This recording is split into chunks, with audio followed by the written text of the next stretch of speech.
Hi, AP Stats. This is Mrs. Harding. Welcome to second semester. Today, what we're going to talk about in lesson 7.1b is an extension of what we talked about in class regarding population parameters, sample statistics, sampling distributions. Before we jump into our work today, I just want to take a look at the learning targets for 7.1. Just kind of review what it is we've been talking about. First one there, distinguish between a parameter and a statistic. Create a sampling distribution using all possible samples from a small population. You should understand what a sampling distribution is. You should understand when you're looking at a partial sampling distribution. We're going to use a sampling distribution of a statistic to evaluate a claim about a parameter. Distinguish among the distribution of the population, the distribution of a sample, and the sampling distribution of a statistic. Those three terms can get a little confusing, so it's worth your time to look them over and make sure you understand the differences. Determine if a statistic is an unbiased estimator. We'll talk some more about that today. Describe the relationship between the sample size and the variability of a statistic. Those are the learning targets for section 7.1. So let's hop back into the activity. In class today, we talked about a sample mean and collecting a sampling distribution of sample means.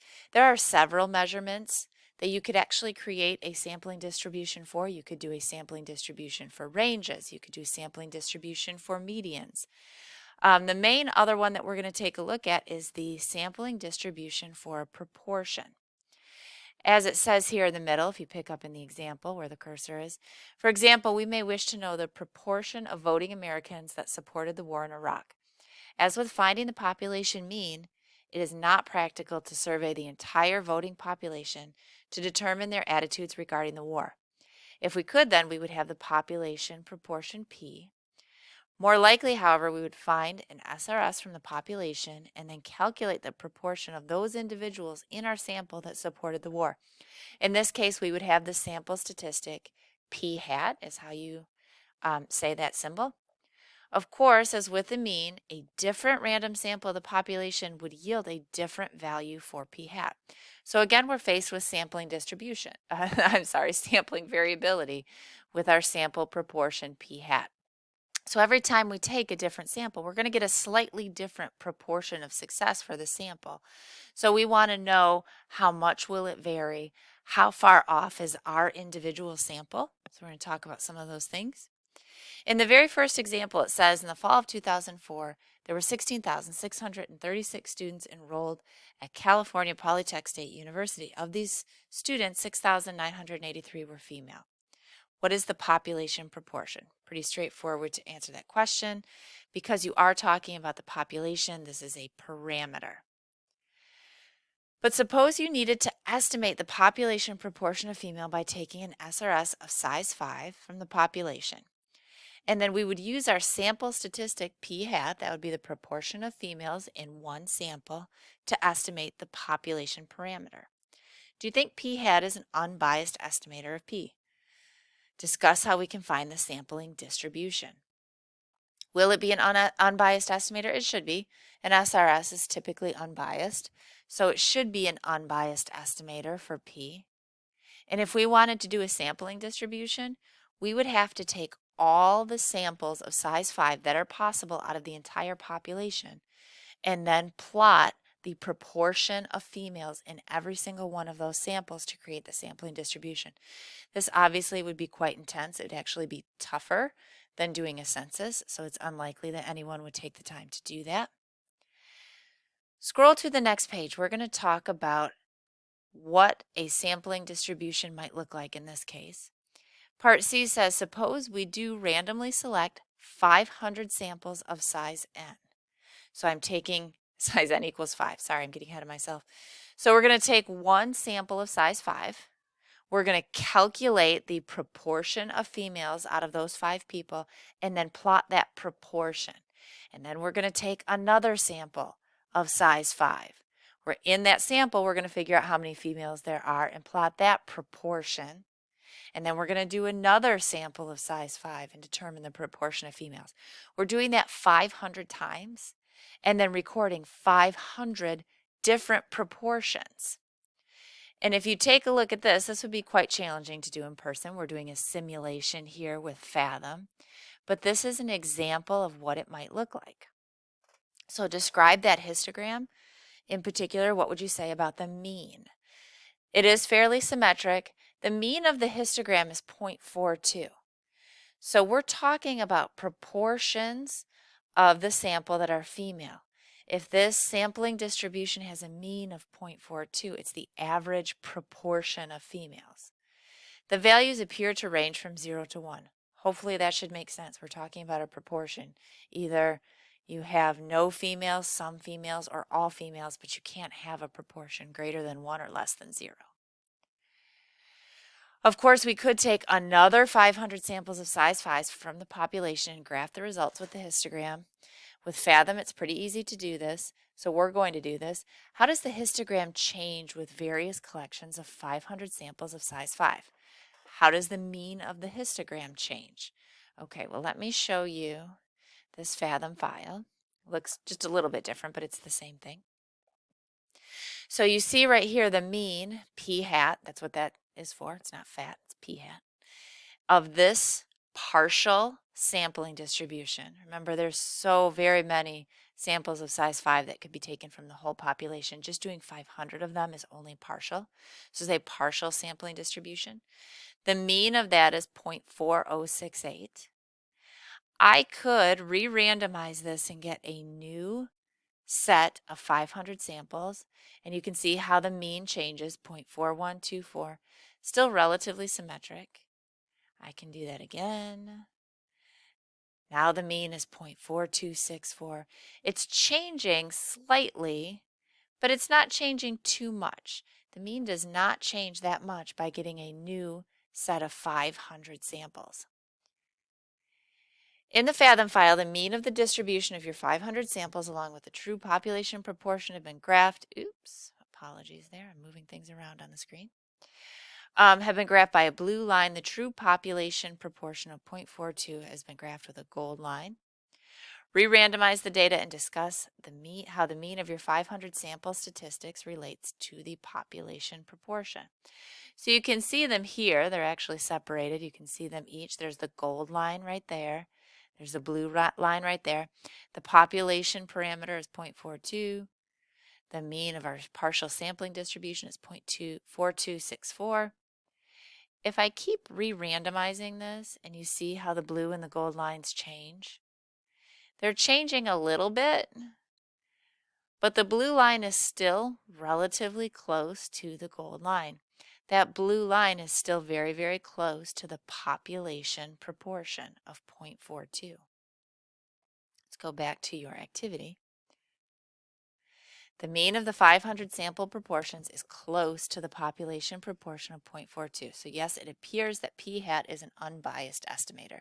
So you can tell if something is an unbiased estimator if the center of your sampling distribution is the same as the population parameter. Take a look at part F. So we can see that the mean of the distribution of the 500 samples of size 5 is close to the true population. The mean of the entire sampling distribution, remember that's many, many, many more samples than what we have in there, that would be exactly equal to the population proportion. And therefore our p hat values are unbiased estimates for the population proportion. However, there is a significant amount of variability in the distribution of the sample proportions. Remember, in that first one, we ranged from 0 female, so a proportion of 0, all the way up to all 5 of them were female, so 100% female. Some of the ranges that we came up with went from 0.2 to 0.8. This is a significant difference. And so how can we address this issue of such large variability? Because most of the time when you're trying to estimate a population proportion, you're not finding 500 different samples. You're finding 1, maybe 2. And so with so much variation in the statistic you get from your sample, how can you be sure that you are close to the actual population parameter and that you haven't gotten one of those samples that is at one extreme end or the other of the sampling distribution. What if you take a sample of size 5 and you have no females? Is that a good estimate that there's 0% females at Cal Poly? So because of this large variability, how much confidence can we have that any individual statistic is an entirely accurate estimate of the population parameter? Furthermore, none of the histograms that we generated on the computer represent the entire sampling distribution. Remember that a sampling distribution represents all possible samples. Remember we said it would be quite large? That's finding out how many samples of size 5 you can take from 16,636. It's an incredibly large number. If we could do this, then the mean of that distribution, take a look at this notation here, mu of p hat, the mean of the sampling distribution of p hat, would in fact be equal to the population parameter of about 0.42. Clearly, we will not generate the entire sampling distribution. In fact, it would be much easier to collect data from the entire population. Yet we still want to have a certain level of confidence that our sample statistic is an accurate estimate for the population parameter. How we determine this level of confidence is an important process in statistics that will come later. Let's investigate what we can do now to increase our confidence level. How could we increase the confidence by reducing the variability? If the variability was smaller, we could have more confidence that our answer is a good estimate of the population parameter. Right now, we're looking at something that has a relatively small sample size, 5. So let's explore the histogram, shape, center, and spread for samples that are larger. So I can do that here in Fathom by altering n right here. And I want you to take a look at what happens as I increase n. So right now the center is about 0.4228. The variability is from 0 to 1. If I increase this just a little bit, so now we're at sample size 10. We're still going from 0 to now a little less than 1. The center 0.43, still quite close to 0.42. I can increase this even more. Oh, I did not mean to do that. Fathom does amazing things. Okay, let's do this one at a time. If we go back here to, here's 27, you can see that the variability is a little less. So now we're around 0.1 to 0.7. I could take the sample size up even more. And you can see as I'm increasing the sample size, if we go all the way up to 50, the variability in our sampling distribution, our partial sampling distribution, is getting smaller. So if I do a sample of size, this one ended up being 51, this is a variability from a little more than 0.2 to right around 0.6. So there's a smaller range of values that I'm generating. So that means any one individual statistic is likely to be a little closer to the center that we're trying to find than it was with smaller sample sizes. And if you want to see this go again, I can do sample sizes all the way up, and you can see how the variability changes. As you get larger and larger sample sizes, you do get to a point where it's not changing significantly, and it might not be worth it to do sample sizes that are quite so large. But as the sample size gets larger, the variability actually decreases. And so that's what it says here. The shape and center don't change much, but the distribution has less variability as n increases. So flip to the second page. Which statistic would you have more confidence in? One from a sample of size 5 or one from a random sample of size 50? And the answer to that would be 50 because it's more likely for the sample proportion to be closer to the population proportion because you're creating a sampling distribution with less variability. All right, so let's kind of talk through everything that I just showed you on Fathom. So we can say that the statistic X bar or P hat from any one of our samples of size 5 from our table in the textbook is an unbiased estimator for the population mean or proportion of the sampling distribution. This symbol right here, remember this means the mean of X bar. So the mean of the sampling distribution of sample means, whereas this right here is the mean of the population proportions. So just like you did with means in class, similarly, we can say that the statistic p hat from any one of the samples from the 500 samples of size 5 from our Cal Poly problem is an unbiased estimate for the population proportion because the mean of the sampling distribution, the distribution of sample proportions from all samples of a given size, is equal to p. The mean of our sampling distribution is equal to p. We also know that increasing the size of the samples reduces the variability in the sampling distribution and thus increases our confidence that one single sample statistic is an accurate estimate for the population. The less variability there is in the sampling distribution, the more confident we can be. Finally, we want two things to happen when we use a statistic from a sample of the population as an estimate for a parameter of the population. We want the statistic to be unbiased, so the mean of the sampling distribution should be equal to the population parameter, and we want low variability, thus increasing our confidence in the accuracy of our estimate. Okay, so on the next page, there's kind of a demonstration of those two things, looking at a little dartboard here. And it kind of models the idea of bias and variability. It says this idea of bias and variability can be thought of as randomly shooting an arrow at a target to hit the bullseye. Consider each shot as a simple random sample. Unbiased would imply that the center of the shots is the bullseye. Low variability would imply that the cluster of shots is tight together. Classify each of the following distributions in terms of low or high bias and low or high variability. So you have the answers there, but take a look at where all these shots are. These shots are all very, very, very close together. That is low variability. There's not much variation in where the shots ended up, but it is high bias because this cluster of shots is very far from the target of the shot. We missed the center pretty significantly, but at least we were consistently missing it. Over here, on the other hand, there's high variability. The shots are all over the board. But if you think about where the center is, the center probably is quite close to the bullseye. So this one has low bias and high variability. Take a look at these ones on the bottom. This also has high variability. It's also high bias. The center of this is nearly off the target. So we have a wide variety of where we're shooting, and it's pretty far from the center. So this one is pretty poor. And then here is the ideal situation. All of our shots are fairly close together. Look how tightly clustered they are.